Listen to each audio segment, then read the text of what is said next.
No mai, hoki mai. Welcome, Ministers, colleagues, to the 2021 APEC Ministerial Meeting. Wherever you are, good morning, good afternoon or good evening. Kia ora. I'm delighted to see you all here today as we gather together for this, the final ministerial meeting of New Zealand's APEC host year.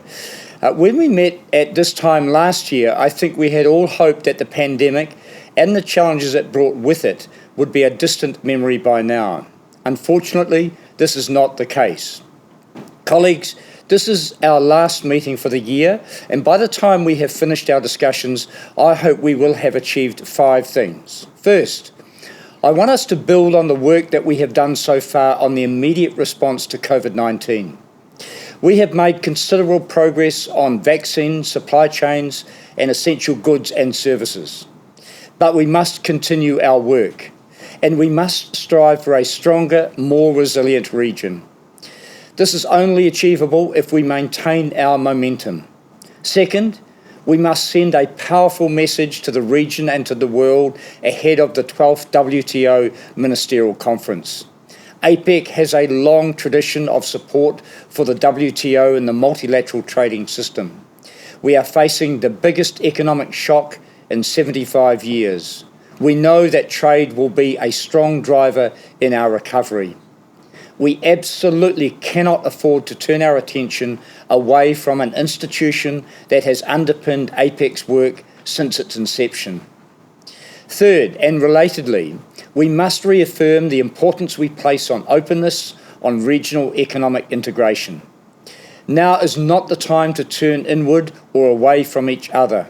Now is the time to become more open, more interconnected, and to focus more on cooperation as we move through this crisis together.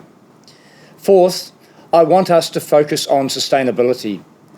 COVID-19 is a serious challenge, certainly. However, this does not mean we can focus on only one issue at a time.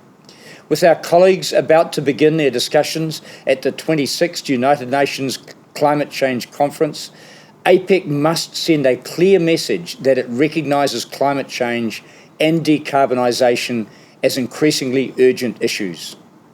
If we want to leave a safe, sustainable and prosperous region for our future generations, we must work to safeguard what we have now. This will be our legacy. Finally, inclusion.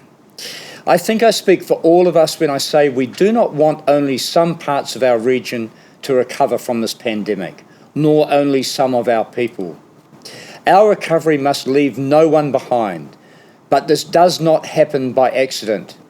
We must make a conscious effort to create and maintain a truly inclusive economic recovery. So colleagues, this is what our meeting is about, how we can use trade and economic and technical cooperation as tools to accelerate our economic recovery. There is no better way for us to identify opportunities and meet challenges than to engage directly with one another.